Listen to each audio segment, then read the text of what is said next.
really simple. I mean, we can see too far.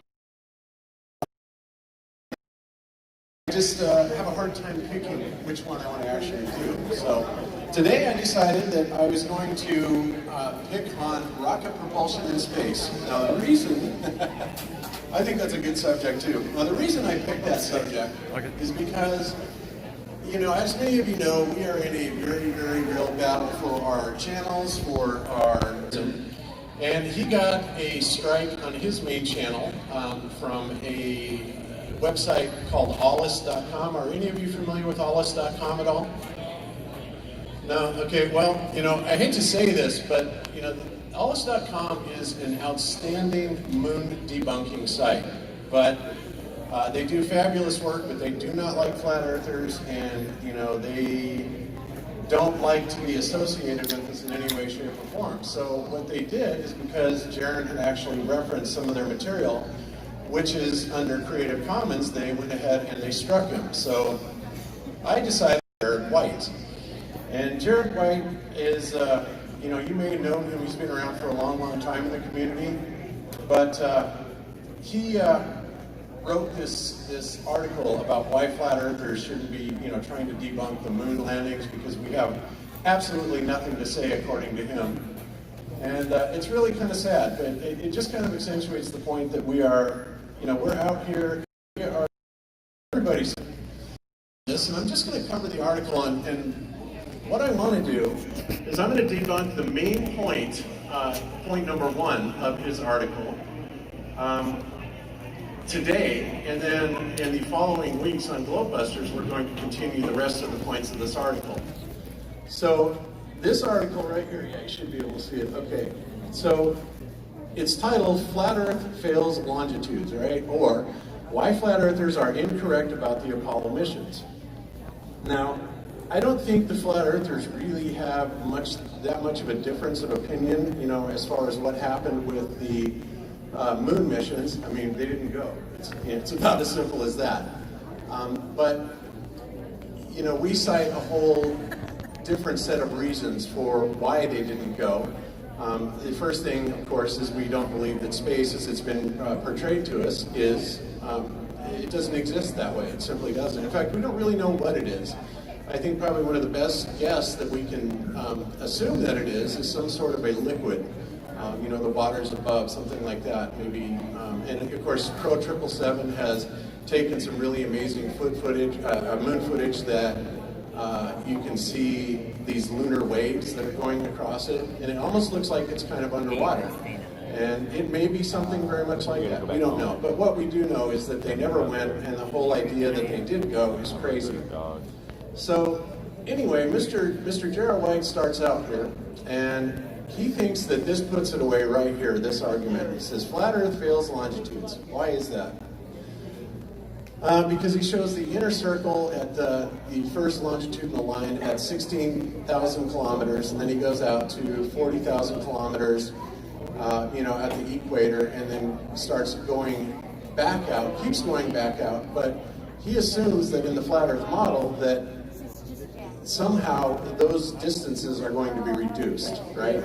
And that's kind of a ludicrous assumption, and everybody knows that this Gleason's flat Earth map is a projection of a ball that is a projection of a flat Earth, so obviously there's some crazy distortions in it.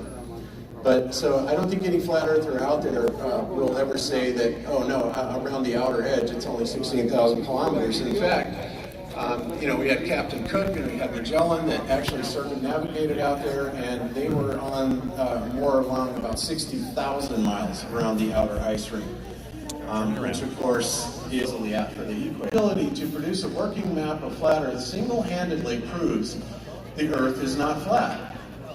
It is very easy to prove it does not work.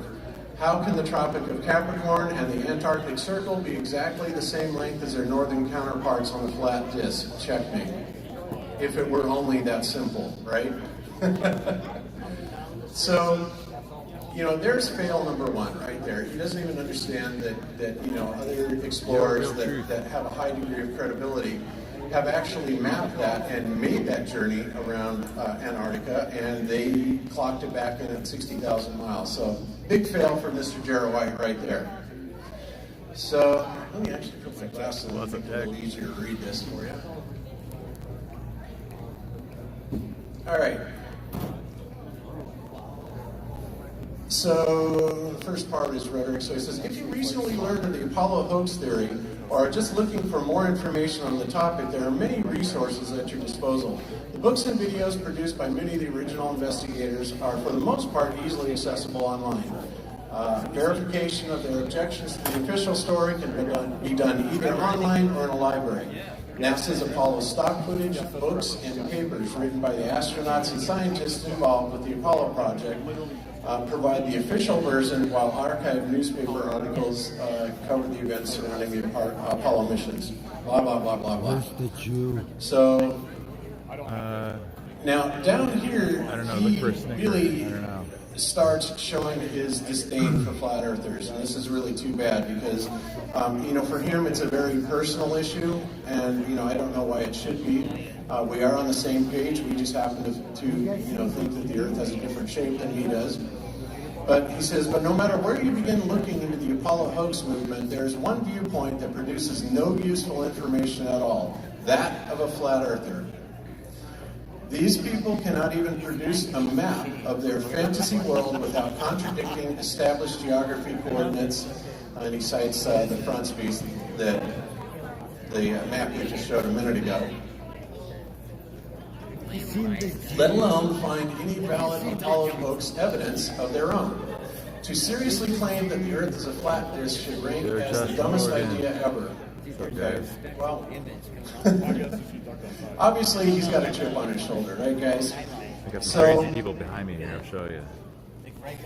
One thing that I think we need to recognize, and I think a lot of us do, is that one of the biggest lies, of course, is the NASA program and the idea that they can actually go out into outer space, right? And they tell us that, they do this using these rockets, and, they come up with a couple other propulsion methods, none of which have ever been used yet. Oh, geez. And somebody decides to call me. Isn't that nice? That's my son. All right, let's just turn that off. Tammy, you want to call our son back? All right. Where was I? All right, let me get back to where I was. Sorry about that. All right, so we have these absolutely mammoth, Apollo rockets, the Saturn V rockets that have gone up there. Yeah. And we see them lift off, sign right up above here. Lumber up there, and they actually go up very, very slowly. But the thing that's really interesting about them is if you watch them, and if you know anything about physics, then you understand that when something is going up that slowly with that much force behind it, it is a very difficult task to keep it balanced, right?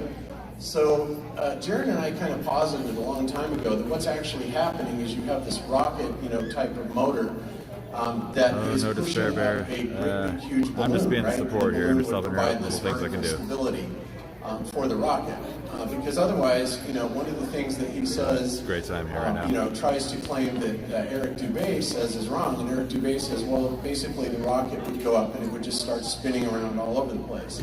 And actually, he's quite correct in that, Mr. Dubay is. And so we, tried to figure out exactly how they're doing this, and because if you ever watch model rockets or anything like that, you know that when they go up, I mean, it's like just like that, instantaneously. At that point, the aerodynamics of the rocket take over, right? And they are, it's flying. You've got it aerodynamically stable, and of course the G-force acceleration, something like that would kill any astronauts inside of it. But the Apollo rockets don't do that, and they're of course their excuse for that is because that they've got such a huge heavy payload, which again is patently ridiculous. So the other thing that they say about these jet engines, or these rocket engines, is that the way they work, and they will try and tell us that they don't need to obey Newton's third law all the time, citing Newton's third law. If you guys don't know what Newton's third law is, it's every action has an equal but opposite reaction, meaning that if you're going to push off something like the ground or anything to propel, you've got to have something pushing back with equal force, right? So, all right, so let me actually come down to this part right here. So let's go ahead and read his erroneous claim number one. He's going to, just recite exactly what I said. And then we're going to actually look at some of that, and we're going to look at the physics for that. And I'm not going to bore you with real heavy physics. I'm going to kind of hit you with some common sense thought on this, because, to me, it just makes a lot more sense if I'm not up here to try and convince you how smart I am. I'm up here to try and make you understand how preposterous this idea is, this propulsion in space, right? So we're gonna get to that. So let's say erroneous claim number one. It is impossible for rockets or any type of jet propulsion engines to work in an alleged non-atmosphere of a vacuum space spoken in contest, because without air or atmosphere to push against, there is nothing to propel the vehicle forwards. And that's true. Instead, the rockets and shuttles would be spinning around in their own axis uncontrollably and in all directions like a gyroscope. It would be impossible to fly to the moon or go any direction whatsoever, especially if gravity were real and constantly sucking you towards the closest denser body. And Eric Dubé wrote that in one of his books. So he says, this is by far one of the oldest claims that is made by space travel deniers. Prominent flat earther from America, Eric Dubé, has written a book about his beliefs, and his claim is number 160 out of 200. Okay, great. Well, you know what? Eric Dubé is right about this. And NASA will give you several examples. Got so many awesome people here. Of how it works. They'll try and explain to you using thought experiments like a balloon. We're going to actually look at that here in a minute. And they will try and claim that that balloon is not pressing on anything external other than its own exhaust or its own output or air output. And that's exactly what they're saying is going on with the rocket. Pretty crazy. So let's look at this. So he says science first, and he says a jet engine works by sucking the atmospheric oxygen into the combustion chamber where it's used as an oxidizer for the jet fuel. Obviously that won't work in a vacuum. Rocket engines on the other hand carry their own oxidizers aboard. Liquid and hypergolic rockets store the fuel and oxidizers in separate tanks, while solid rockets have the fuel and oxidizers mixed together and as a hardened tube of explosive. Okay, atmospheric oxygen plays no part in the rocket's combustion. Okay? That's funny, okay. And what he's saying there is that, glad you're joining on my end. a lot of people say, well, because there's no atmosphere, the rocket wouldn't even work. And it's like, well, so what they're doing is they're adding in an oxidizer or a source of oxygen, and that obviously will make the rocket ignite and go up. But the problem again, like I said, is that the rocket has nothing to work opposite of. It has no counter force or nothing obeying Newton's third law to be able to counter this action that it's going up with. So then he goes in and he gives a little bit of history on JPL and gives a picture of, I don't know if any of you have ever seen this. This is crazy, the ISS. And I don't know if you look at this, and it's so crazy, this design of the ISS, and a lot of people can see the light in the sky, and I did a presentation on this. If we can see the light in the sky, there's definitely something up there, but that doesn't mean that it was put up there, by rockets in space or anything like that. So, all right, let me get down here to the point. All right, now one of the things that he says,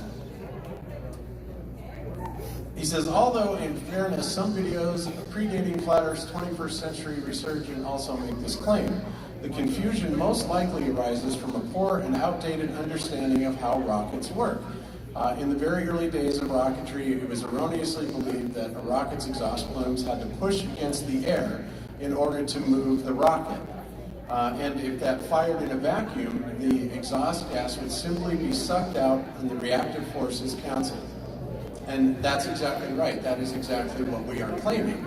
So what they do then is they have an experiment that they try to show us. And I think Mythbusters did this.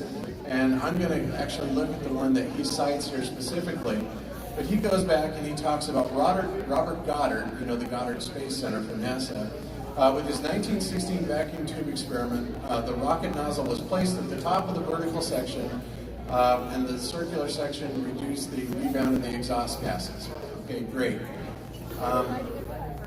So he says that a more recent demonstration of the rocket's working in a vacuum chamber. Okay, so in this experiment, the bottle rocket is stuck through the center of a wire spiral that is then placed within an evacuated chamber.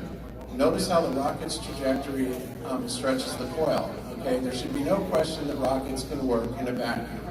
All right, so what we're going to do is we're going to actually look at that particular video, and it was done by this guy, and I don't know who this guy is at all, but it's the one that he cited. So I want to show you, you know, some of the dishonesty, first of all, that comes out of this. Because it just seems like that's what the ball earthers have left, is they will simply lie about things. They'll be completely dishonest. They will say that we fabricate results, and we don't. You know, we are as honest as we can be, and we provide all the data that we can. And there's a million, you know, tangents I could go off, you know, talking about that. But let's go ahead, and I'm going to play this video, and let's watch this experiment that he cites, and then I'm going to point out some things as we're watching it. So here we go.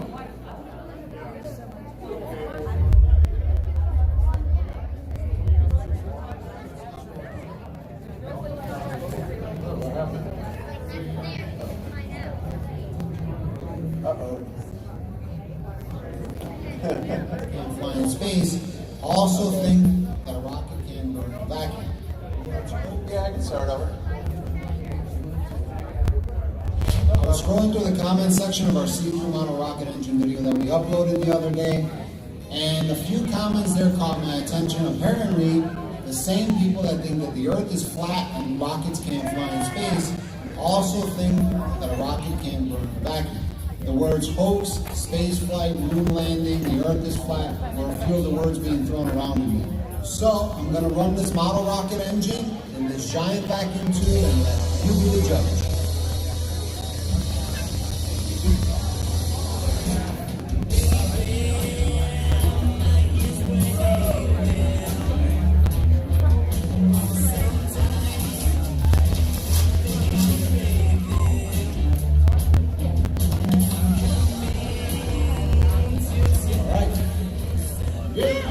This baby, this looks great.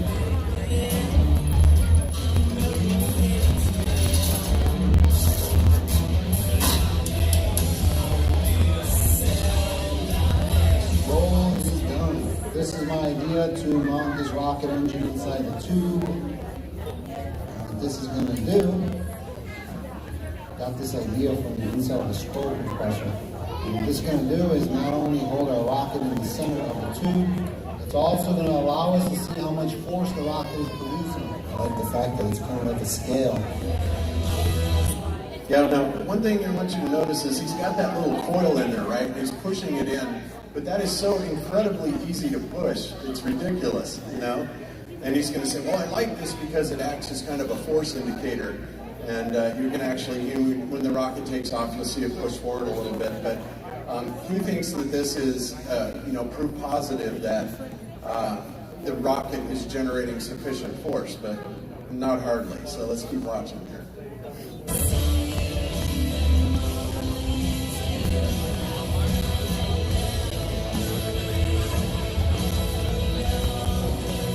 Pretty smooth.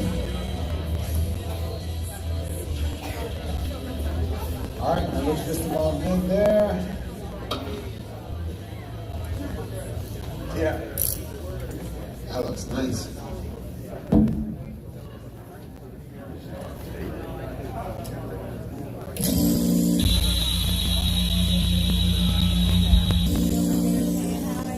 We got our cameras all set up.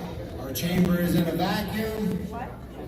Okay, so the first thing we notice is this chamber that he's using, and it's this hollow tube that maybe holds a few cubic feet of air.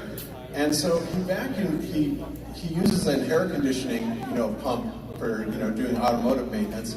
And he evacuates the tube, and the one thing that is not clear about, and he only shows this particular frame right here for just a fraction of a second, but what you can see right here is this 0.1, and that is actually the vacuum level that he's evacuated it to. And honestly, you know, for most home compressors, that's pretty good to even be able to get it down that low, all right? So 0.1 PSI it's not a vacuum.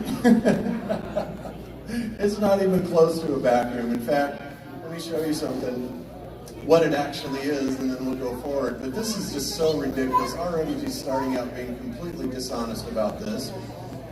So let's look at this. Where is that?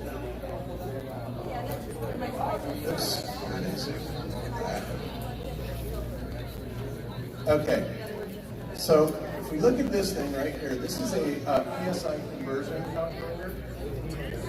All right, and so if we look here, I don't know if you can see that well or not. On the left-hand side, we've got pounds per square inch, and we're converting it to torr. All right, so many of you have probably heard us talk about the torr vacuum level on Globebusters. You know, the torr level in outer space is 10 to the negative 17th torr, right? Okay, so if we do that conversion of a 0.1 PSI, right? It's right here, we did the conversion to torr.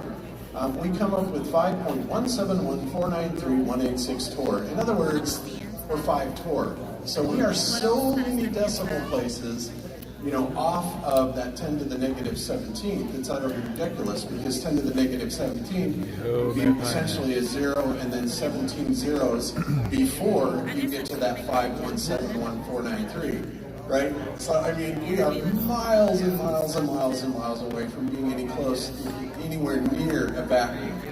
So that's dishonesty point number one. You know, this is no vacuum, and in fact, if you convert this 5.171 torr and you actually look it up as to where that places it atmospherically, it's about 100,000 feet in the air. Okay, so 100,000 feet in the air, yeah, hell, we can launch rockets up that high, no problem. The Go Fast rocket went up that high, and you know, we launch balloons routinely up that high, and the military has had jet aircraft up that high, right? So it's not a big deal. It's actually about Mars's atmosphere, right? So anyway, nowhere near a vacuum. So let's go ahead and go back now that we know actually what we're dealing with. And the other thing that you need to notice is that when this rocket actually fires off, all right, it produces a chemical reaction of gases, right?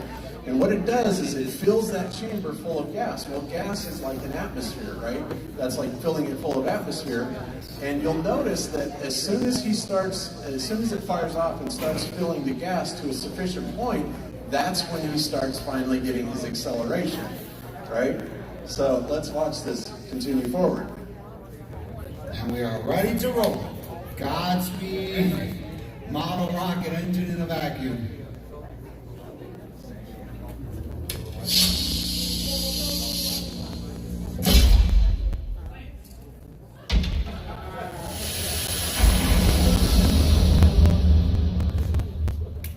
It just peters out really quick.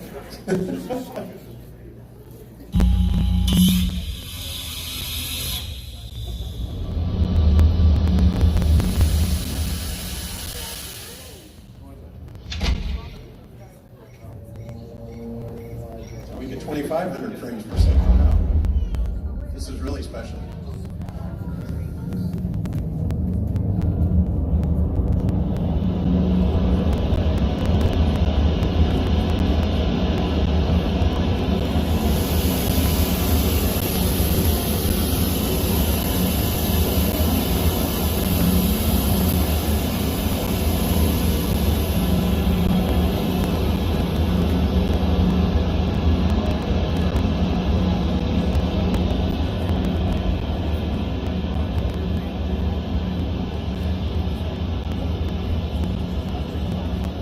Even with all that atmospheric gas in there, it's just barely even moving the coil at all, right? And he's even going to explain that there's still lots of vacuum left when he disconnects this thing. This is hilarious. It was a success. Success, you claim. It burned, the whole rocket engine burned like in 1 second. Boom, gone. Crazy. Anyway, so yeah, so it looks like that was a success. It was pretty amazing because the entire rocket engine, which usually lasts about 8 seconds, burned up in about literally 1 second in the vacuum. It was gone. So I found that amazing. It was the exact opposite of what everybody thought it was going to do, which was not burn at all. Let's take a look inside there. Look at that. A lot of debris, all kinds of stuff in there. GoPro survived, a little bit charred up, but it survived. Yeah, not only that, not only is there so much gas in there, but there's particulate matter from the rocket engine itself. And you guys have to remember that rocket engine is capable of firing a little 1, maybe 2 pound rocket up to, I don't know, several thousand feet. It'll send it way up there. So it actually produces a lot of thrust. But this particular Tor, the 5.1 Tor, which comes out to be at around 100,000 feet, which is roughly close to Mars's atmosphere, it hardly generates any atmosphere, whatsoever, any thrust at all. So, all right, let's finish out watching this. Open it up there. I'm gonna have you give it a little blow and check out all the smoke. And ready? Go. Wow, that smells good. Thanks to all the viewers for asking for this particular episode, because this one was really good. This one was a lot of fun. Surprisingly, after this entire engine burned, we still have vacuum left in the vacuum chamber. So I hope you like this video. This is a great subject. I don't think so. Keep the ideas coming. A lot of these ideas. If you haven't figured out already, People just came over here to say hi, and they're probably going back. So we integrate a lot of those ideas into let's these get for 10 episodes, here. which in my opinion makes them a lot more organic and gives me a lot of ideas that I wouldn't think of on my own or otherwise. So keep the ideas coming. Keep telling us what you think and keep watching. So that's about it for this one. See you in the next episode. Yep. All right, so now the beautiful thing about this is the commenters were not fooled at all, right? You go down this and, everybody is all over it. And this is no demonstration. This is a complete fraud. He doesn't even give any response to it whatsoever because he knows it's BS completely. All he has done here is give a completely dishonest demonstration of something that he's claiming validates the possibility of propulsion of rockets in space, and he failed miserably. And the thing that really is amazing is here we have Jared White, who is a Bachelor of Science, as you probably noticed on his, at the beginning of his PDF file down here. Yeah. And he actually accepts this as valid evidence. It's incredible, absolutely incredible that they do this. But see, ballers can do this. Now, if a flat earther did this, they'd call us out so quick, it would be, we wouldn't stand a chance. They'd be all over us, and it's just crazy that they can get away with it, but we can't. And it doesn't matter what they do, they can throw anything out there, and it's just simply going to be accepted. So, bad on you, Mr. Jared White, for even doing this. All right, so now what they do is Jared says, okay, so the explanation for this is really simple, and they like to use this particular demonstration, which is, again, a complete ridiculous claim, okay? So what they do is they fill up a balloon, and as you can see, it's got equilibrium of pressure, meaning that it's got pressures in all directions equally, right? And it just sits there and it floats and it doesn't really do much. But then they say, then when we untie the balloon in the back and let that pressure out the back, then what's happening is only the pressure on the front of the balloon is pressing on it. And remember, they've already claimed that the exhaust, or they're not using the atmosphere outside to push out, not the ground, not the atmosphere, but yet they're claiming that the balloon all by itself is propelling itself around. Well, if you think about that, that would be analogous to if I had a box up here, all right? Say I had a box and it was on a stand, and I got inside the box, all right? And I had a couple guys close the box. I'm a cabinet maker. Started pushing all over the walls of the box, right? pushing, you know, everywhere, left and right. And then I said, okay guys, I'm ready for my rocket flight. Let's go ahead and unleash that back door. And I'm really gonna push hard on the front, right? You guys think I'm gonna go anywhere? But this is exactly what they are claiming.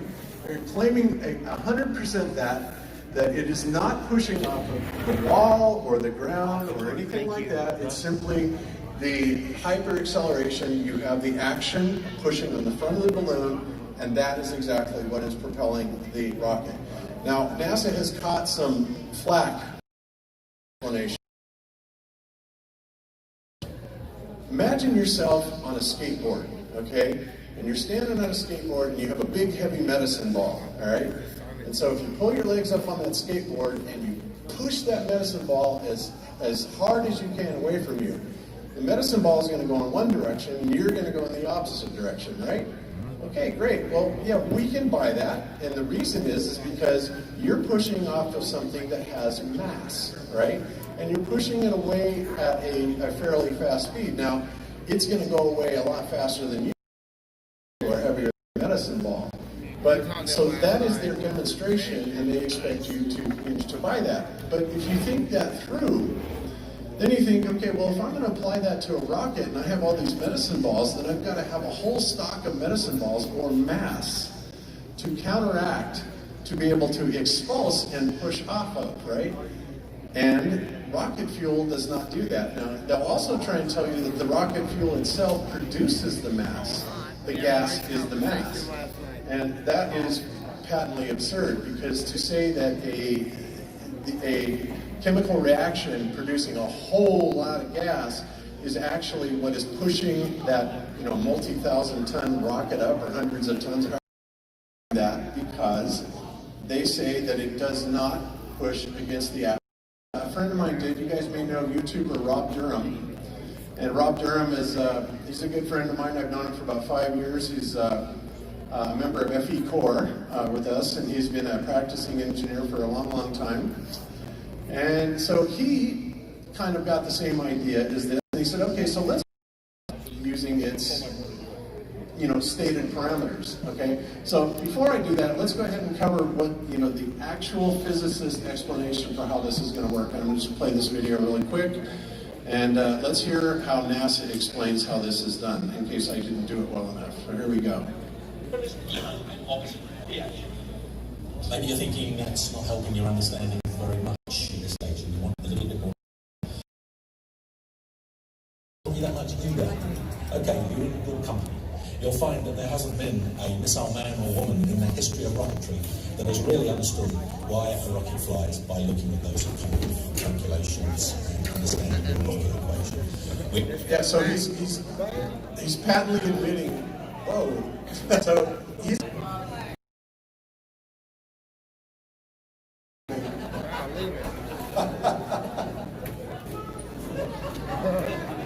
yeah, we should be able to make a physics lesson out of this, don't you think?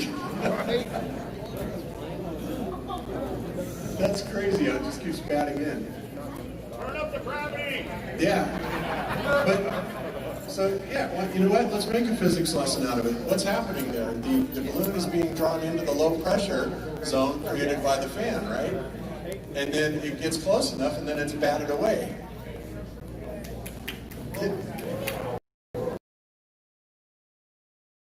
How this is done. We actually get our understanding of how the rocket flies from a very simple understanding. It's related to that Newton's third law. You're already very familiar with it. You might not be able to identify and know what it is, but you're already very familiar with this idea of a reaction hazard. Now, some of the times that you've thought about what makes a rocket fly, you may have got, if you're not already sure about how it works, you may have got a little bit confused by what you've seen. You may have seen, everyone has seen lots and lots of images of rockets taking off, and it's easy to think that there's a secondary action going on with the rocket pressing on the ground, and after it starts flying, you might start thinking that the rocket is somehow pushing on the air, and that's how it's moving. Yeah, you right, as it is. That behind their name that buy this, right? This is just, it's crazy. It's not always absolutely 100%. Another time, and we tend to So actually they keep then putting it add back up every day. the causal Kept action putting it back based up on what every we've day. actually seen and other things that are familiar with. So in any explanation, Walking around the block. I'm going to go from things that you're already familiar with to something that maybe you're slightly less familiar with. So the reaction principle is something you've encountered in very simple terms. All over the place, right? And then what does he demonstrate? Exactly that. That is exactly what would happen. And still, they're trying. And there is no counter force to be, pushed off of.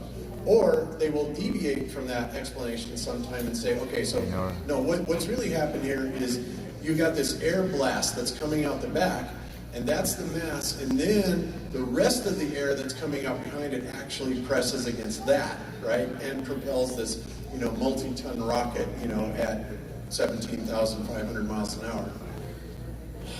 Pathetic. All right, let's keep going.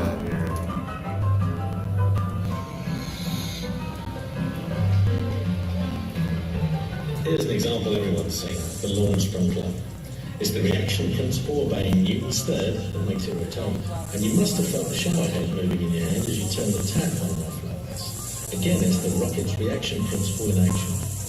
The rocket motor. Right, the reaction principle there, of course, was the water that's coming out. The mass of the water is pushing off of and causing that to go up and down. We've all done that in the shower, right?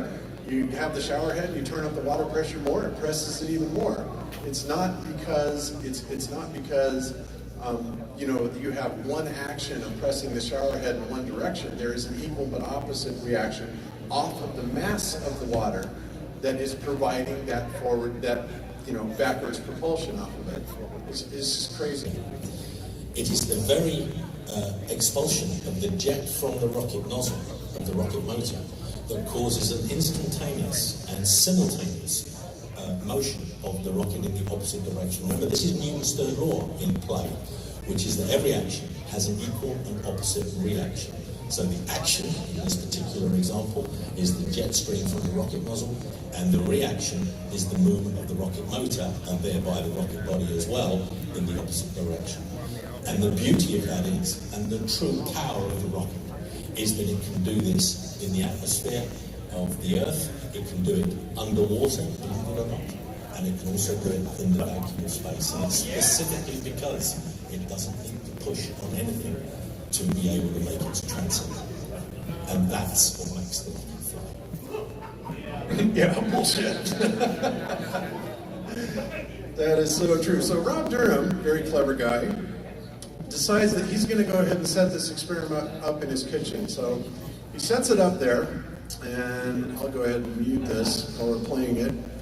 But so here he goes, and he's, whoopsie, let me actually play that. And he's going to let this thing go. Oh, wait.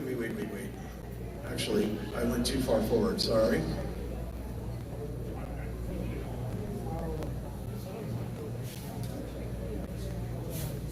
Come on.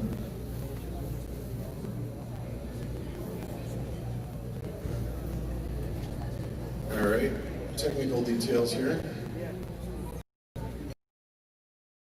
Newton's third law, fifth and final.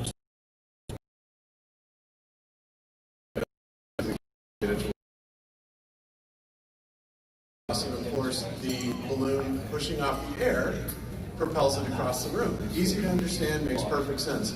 But now this time what he's going to do is he's going to tie a piece of paper on the back. Because remember, they're telling us that it doesn't need to propel off anything at all. So he's just going to impede the exhaust. I mean, it can still flow freely to each side, but it's not going to go back. So because it doesn't need to be able to push on anything to make it transit. So let's see what happens. With the curve of the paper there. So when I let go, the air will still escape from the balloon at the same speed. The balloon will deflate as quick as it did without the paper. So according to his quote earlier, this should still move, this should still transit at the same speed because it's not reliant upon it pushing on anything. It's the mere fact that air is released from the nozzle that provides the reactionary force to propel the balloon. So let's have a look at what happens. So Newton's third law experiment. Test 2.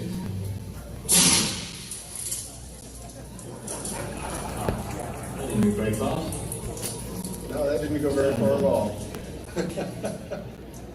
So Newton's But it doesn't need anything to push on to be able to transit, right? That's what he said. And this, of course, it twists around a couple times, and the reason for that is because the paper is not quite dead centered, so it's producing a torque, which is kind of rotating it around the string. There we go again, absolutely going nowhere. So why would that be? Why would that be? I think he makes a pretty potent point there that it absolutely does have to push off of something. And the fact that the atmosphere or the gas that's coming out of the back of it is pressing on that, of course it's impeding it and it's stopping it dead in its tracks. This is common sense. You guys can see it, I can see it, but when you have a PhD letter behind your name, somehow you can't see that anymore. And that's ludicrous. All right, so let's see. That's that. All right, so stop. One thing I want to talk about now, and have it up.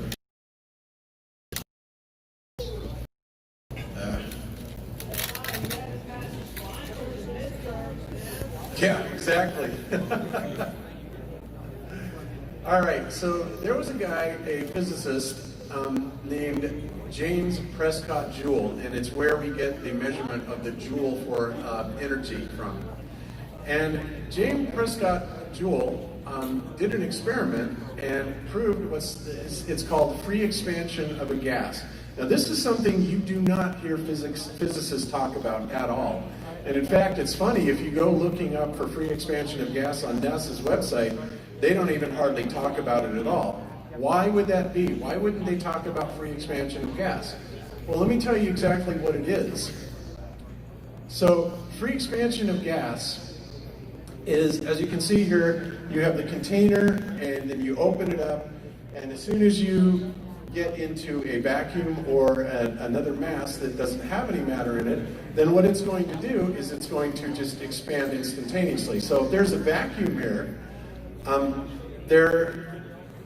the atmosphere will transfer immediately to the other side of the chamber without any work being done. And of course, that's one of the main things in physics, to be able to define, whether something is actually, doing work or not. Well, if it's doing work, then there is energy being produced. But when you release a gas into a vacuum, it doesn't take any energy for it to go over, to propel over. It doesn't have to do that. The evacuated air, simply by the second law of thermodynamics, takes it over there, and no work is being done, and that's it. So that's why they don't like to be talking about free expansion of gas.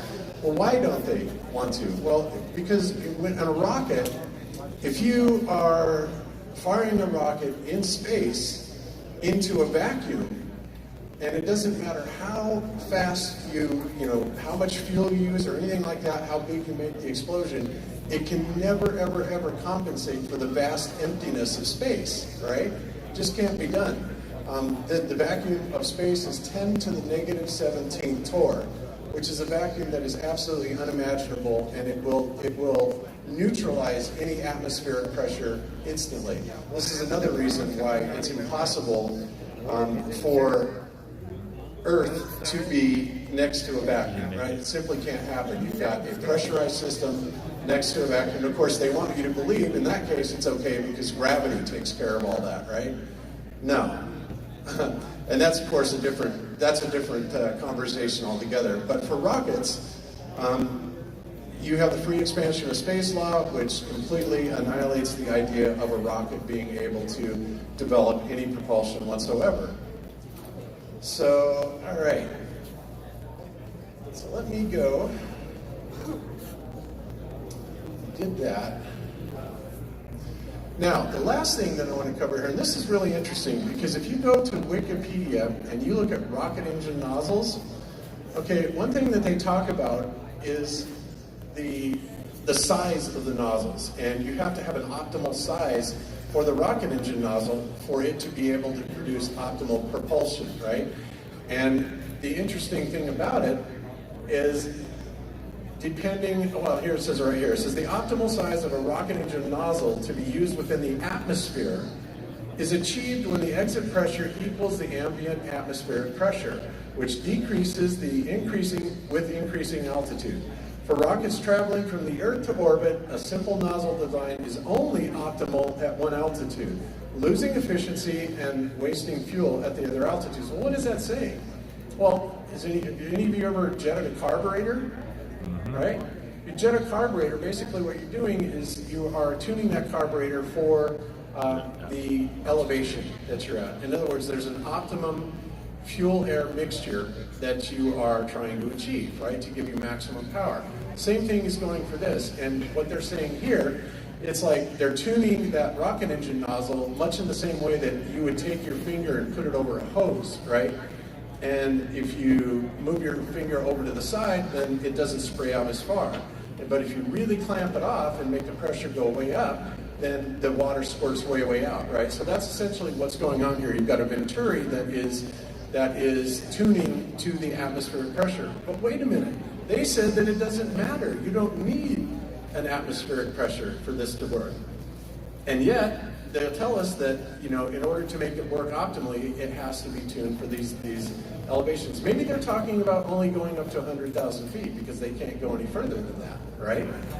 So that's, you know, kind of the story of rocket engines and why they cannot go up into space, because space is fake, for one. And there simply is nothing for them to propel off of. It's a simple principle. It's called Newton's third law of motion, and they violate it in every instance whatsoever. So that's it. So anybody have any questions on how this works at all? About the what? Okay.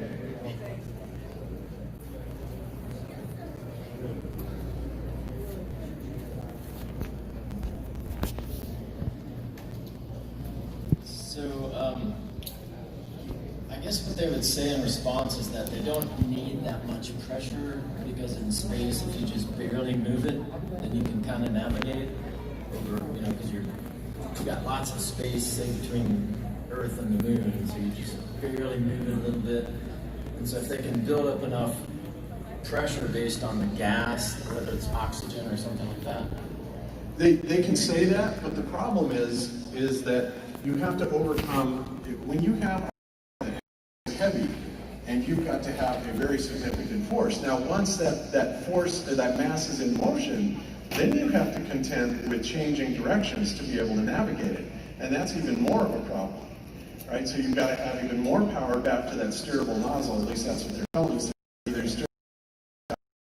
You could generate a little bit of force. And in fact, one of the examples that they use, you know, like I was saying before, is the example of the medicine ball on the skateboard, right? There's a medicine ball one way and you go the opposite direction. Well, all that is it's a force called recoil, okay? And recoil, if anybody's ever shot a gun, you know exactly what recoil is, right?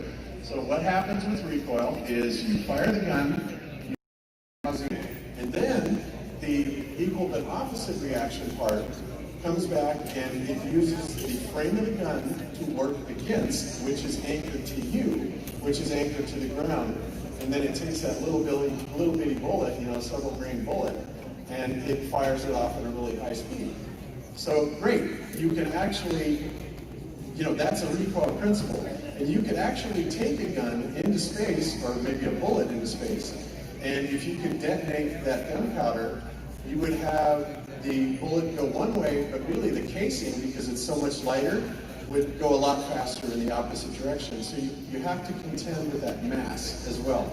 You have to overcome mass and inertia. Okay? All right, next question. Thank you so much for what you shared tonight. My name is James, and I am very grateful to have you here. I'm of the opinion that quantum physics is really the only science that serves us because it is getting into consciousness and things like that nature. And just taking in everything that has been said tonight and looking at sort of the big picture, makes me wonder if NASA, do you think, is perhaps a ruse, because they have to put it in our faces, right, in order to use our own creative abilities to manifest and yada yada.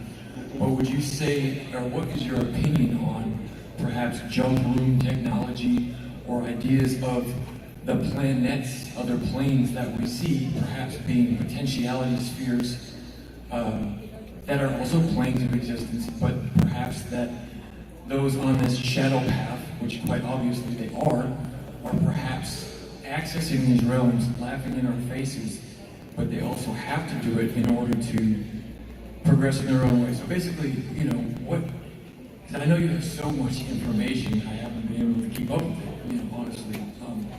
But in terms of like the astral travel and things like that, have you and Jared discussed anything in terms of that and how the occult might be into that kind of thing? Well, Tim, a couple of questions there.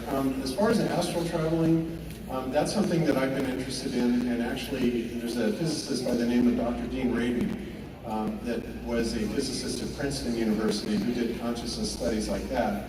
And it's really interesting, some of the experiments that they did, they were able to actually affect space in areas that were all the way across the country at different universities. They would actually monitor temperature changes, humidity changes, things like that, by having a trained meditator and also a remote vision specialist.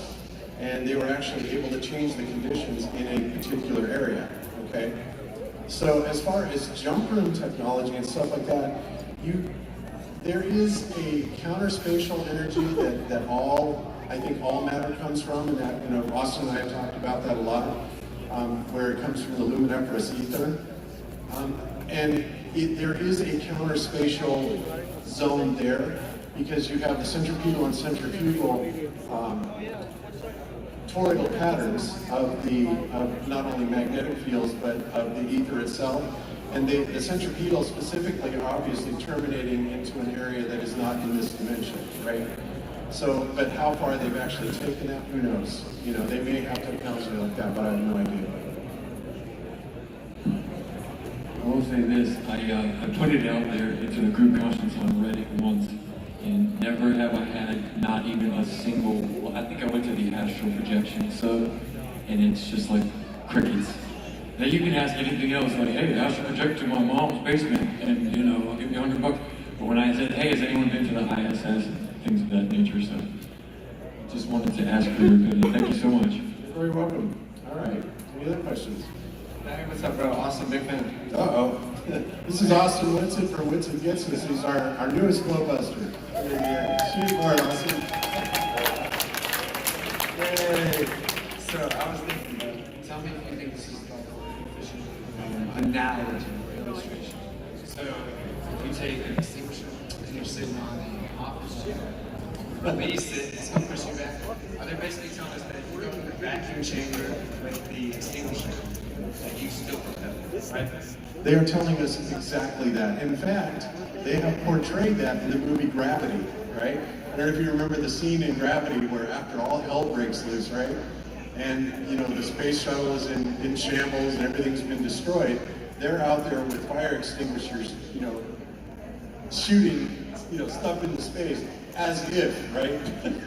it had enough propellant or velocity or anything to actually propel them.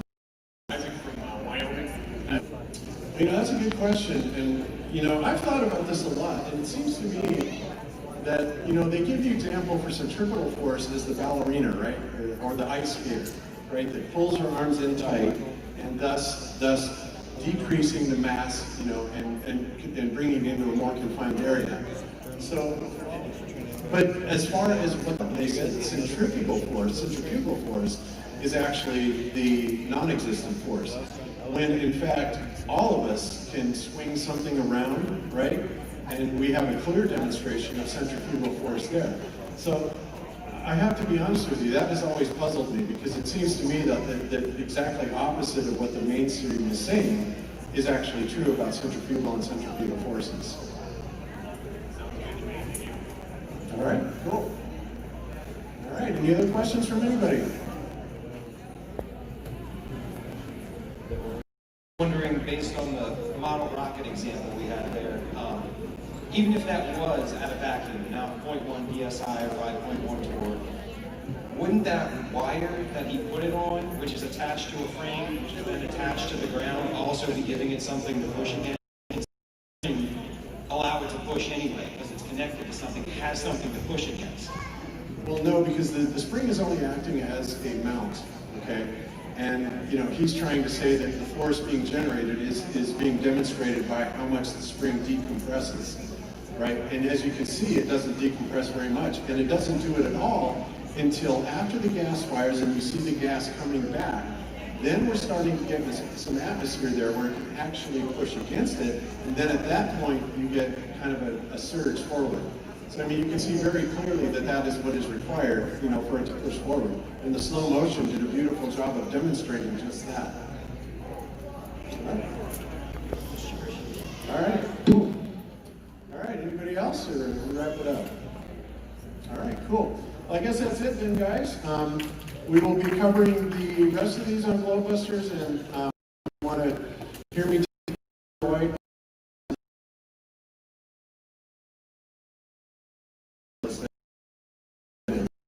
And I get hearing these debunk videos that, you know, call us flat earthers crazy, and they're just straight up dishonest and not true at all. So come and watch Globebusters Sunday at noon, and we'll cover the rest of it. Until then, thanks everybody.